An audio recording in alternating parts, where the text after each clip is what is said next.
Bonjour à tous et bienvenue sur ma chaîne. Aujourd'hui, donc, je vais vous parler de la compatibilité amoureuse. Comment savoir si on est vraiment compatible avec notre partenaire?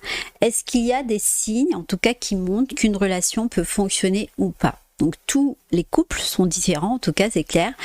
On n'aime pas tous de la même manière et nos relations évoluent avec le temps et c'est normal. Alors, comment on peut faire pour comprendre si la compatibilité est dans notre couple? Est-ce qu'il y a on va dire des indices qui peuvent nous aider? Et justement, c'est ce qu'on va voir ensemble. Mais avant, en tout cas, eh bien, je m'appelle Sylvie, je suis love coach spécialisée dans les relations amoureuses. Et si c'est la première fois que vous découvrez ma chaîne, eh bien, je vous encourage en tout cas à cliquer sur le petit pouce juste en dessous de cette vidéo, à vous abonner en activant la petite cloche pour vous permettre de recevoir les notifications à chaque fois que je publie de nouvelles vidéos, afin de ne pas en tout cas manquer nos discussions sur l'amour et les relations. Alors, qu'est-ce que la compatibilité amoureuse? Eh bien, la compatibilité amoureuse, en gros, eh bien, on peut dire que c'est quand les deux partenaires se respectent et se traitent d'égal à égal. Et puis, évidemment, c'est super important de passer de bons moments ensemble, de s'amuser et de vraiment apprécier le temps qu'on passe l'un avec l'autre. Alors, ça semble peut-être simple, mais en tout cas, c'est une bonne base. D'ailleurs, je dirais que l'un des signes les plus évidents d'une compatibilité, c'est quand on partage des intérêts ou des passions. Alors, bien sûr, on n'a pas besoin d'aimer tout, d'accord? Mais quelques trucs en commun, je dirais que ça aide, bien évidemment. Et il y a aussi une idée reçue qui revient souvent quand on parle de compatibilité, et je l'ai déjà entendu plusieurs fois, c'est l'idée de l'âme sœur, la personne qui nous compléterait parfaitement. Donc on pourrait penser que pour être compatible, on devrait trouver la personne qui nous correspond dans tout.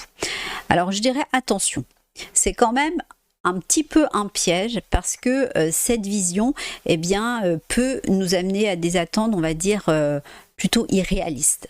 Si on cherche toujours la perfection, on risque de passer à côté de quelque chose. Parce qu'en réalité, même si on trouve quelqu'un de vraiment bien pour nous, cette personne ne va, on va dire, pas absolument partager tous nos centres d'intérêt, ni répondre à tous nos besoins. Parce que, en tout cas, c'est normal, hein, et je dirais même que c'est plutôt sain. Pourquoi? Parce que l'important, c'est déjà de pouvoir compter sur une vraie amitié, déjà dans un premier temps, et puis ensuite de se faire confiance, de se soutenir l'un à l'autre. Et puis, il faut aussi être prêt à se remettre en question et à apprendre sur soi. Parce qu'au fond, toutes les relations ont leur haut, mais aussi leur bas, d'accord? Il n'y a pas de partenaire parfait, c'est pas grave. J'irais jusqu'à dire que nous sommes tous imparfaits. Donc, ce qui compte, c'est d'être l'un pour l'autre et de grandir ensemble malgré les imperfections. Alors, comment savoir si on est compatible? Il y a pas mal de petits signes et comportements, en tout cas, qui montrent qu'on est bien assorti dans une relation. Je vais vous en donner quelques-uns. Et puis, vous pourrez donc voir si, en tout cas, ça vous parle. Donc, le premier signe, c'est que vous puissiez partager les mêmes valeurs. Alors, c'est super important, parce que les valeurs, c'est un peu comme le GPS de votre couple.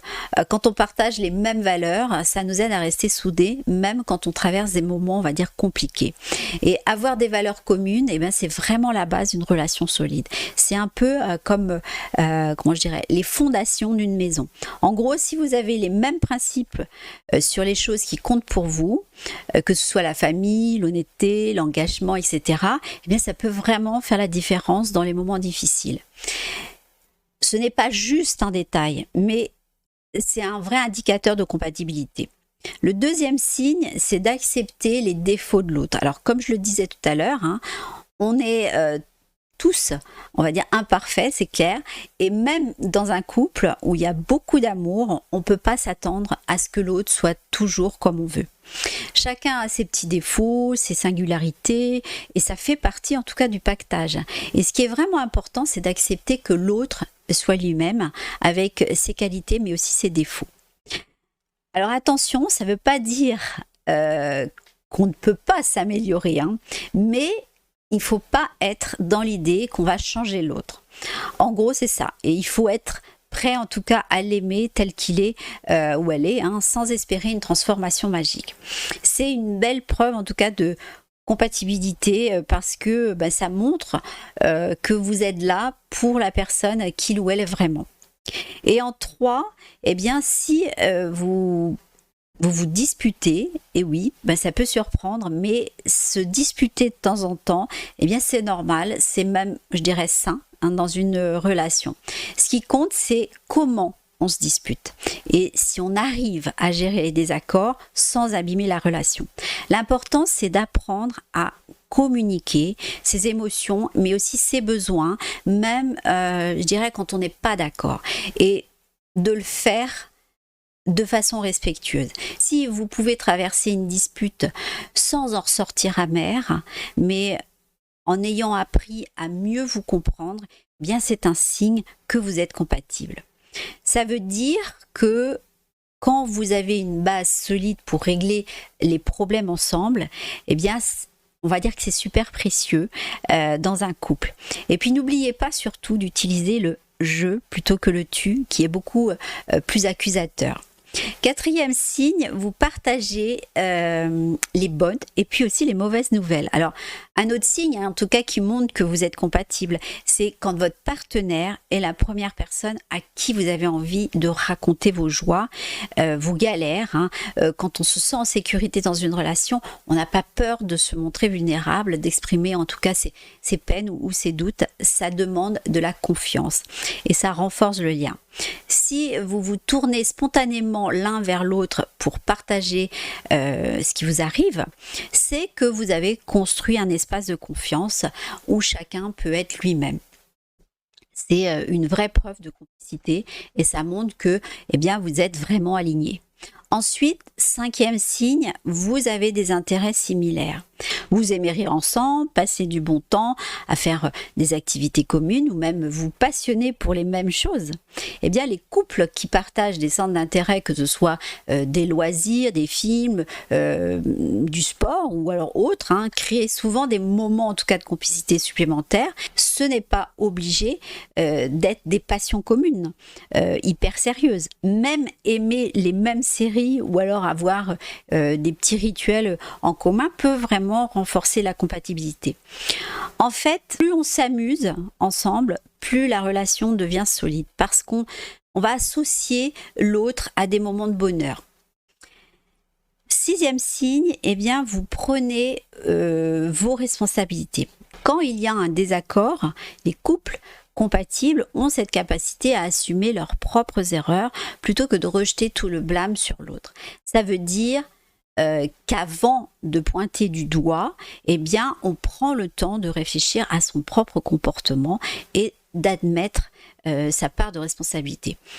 Ça exige un peu de maturité et de recul, mais c'est certain, mais c'est essentiel pour qu'une relation devienne solide.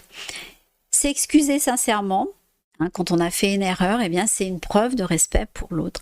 Et c'est aussi une façon, en tout cas, de montrer qu'on tient vraiment à la relation. Si vous arrivez à faire ça, c'est que vous êtes sur la même longueur d'onde en termes de communication et de respect. C'est un signe fort de compatibilité. Poursuivons avec le 7e signe. Vous vous engagez à évoluer ensemble. Personne ne reste exactement la même personne avec le temps et c'est une bonne chose. C'est que dans la relation compatible, chacun accepte que l'autre change, grandisse et se développe.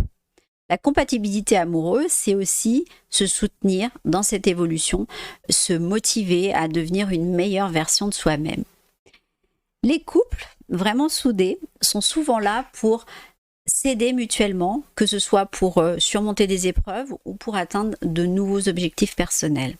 Ils ne se freinent pas, au contraire, ils vont s'encourager. Cet engagement à évoluer ensemble, à construire un futur main dans la main, c'est une belle preuve de compatibilité. 8e signe, vous imaginez un avenir ensemble. Un autre signe de compatibilité, c'est quand vous arrivez à vous projeter dans l'avenir avec l'autre. Alors, pas nécessairement tout de suite déjà, mais ni non plus à parler de mariage ou de famille, non, mais simplement, peut-être par la suite, d'imaginer des plans ensemble, des voyages ou peut-être des projets. Et à ce moment-là, ça montre que vous partagez les attentes et que vous voyez un futur à deux. Quand les conversations sur demain sont naturelles, c'est un très bon signe. En 9e signe, vous pouvez être vous-même. Être en couple, c'est aussi pouvoir être soi-même sans avoir peur d'être jugé. Dans une relation saine, eh bien, on se sent libre de montrer sa vraie personnalité, ses failles, ses émotions, on va dire cette transparence, cette authenticité sont des signes puissants de compatibilité. Parce que quand on se sent compris, comprise et accepté tel qu'on est, eh bien c'est l'une des meilleures bases pour une relation durable. Ensuite, 10e signe, il existe une attitude sexuelle. Bien sûr, le sexe n'est pas tout dans une relation, d'accord? Mais l'attirance physique joue en tout cas un rôle clé. Si le désir est présent et que vous avez une connexion intime, ça fait partie des éléments qui renforcent la compatibilité. Et puis, les petites démonstrations d'affection au quotidien, des câlins, des bisous, des gestes tendres, sont aussi super importants, puisque elles rappellent à l'autre eh bien qu'il ou elle compte pour vous. Et ça va en tout cas maintenir la complicité. 11e signe, vous faites des efforts. Un autre signe qui ne trompe pas, c'est l'effort. Quand vous vous donnez à tous les deux pour savoir ce que l'autre aime, ce qui le ou la rend heureuse, hein, et que cet effort est réciproque, c'est un excellent signe de compatibilité. Essayez de rendre l'autre bien, de le soutenir et de lui faire plaisir, c'est vraiment une preuve que vous vous investissez dans la relation et que vous êtes prêt à faire grandir ce lien. Donc, quand il n'y a pas de compatibilité dans une relation, ça peut vite devenir en tout cas une source de frustration parce que les couples vont finir souvent par être malheureux. Donc chacun va se sentir incompris ou même peut-être rejeté. Et ça arrive souvent quand on ne se connaît pas bien, quand on tombe amoureux de traits de caractère qui en réalité ne nous conviennent pas vraiment. C'est aussi en tout cas pour ça qu'on peut parfois chercher une personne idéale mais sans jamais en tout cas la trouver. En fait souvent, ce qui manque, c'est de prendre du temps pour travailler sur soi-même, pour savoir ce qu'on veut vraiment, ce qu'on recherche, ce qui nous rend heureux, comprendre ses propres besoins et attentes. C'est vraiment la clé pour bâtir, on va dire, une relation qui a du sens. Donc il faut vraiment prendre ce temps, le temps de connaître la personne pour vraiment savoir si elle vous correspond et pour vraiment voir si les compatibilités sont là. Voilà, on a exploré ensemble les signes de compatibilité, mais n'oubliez pas que chaque relation est unique.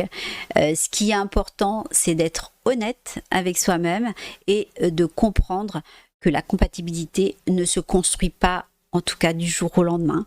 C'est, on va dire, un travail continu où chacun doit être prêt à grandir et à évoluer avec l'autre. En tout cas, si vous vous reconnaissez eh bien, dans ces signes, si vous avez d'autres idées sur ce qui fait une relation compatible, n'hésitez pas à partager vos réflexions en commentaire et surtout rappelez-vous qu'une relation réussie, c'est avant tout une question de respect, de communication et de soutien mutuel. C'est la fin de notre discussion, j'espère que ces astuces vous ont été utiles. Si c'est le cas, eh bien n'oubliez pas de mettre un petit pouce et pour ne rien manquer en tout cas des prochaines vidéos, abonnez-vous à ma chaîne en activant la cloche et puis prenez soin de vous. Et puis je vous dis à très bientôt. Au revoir.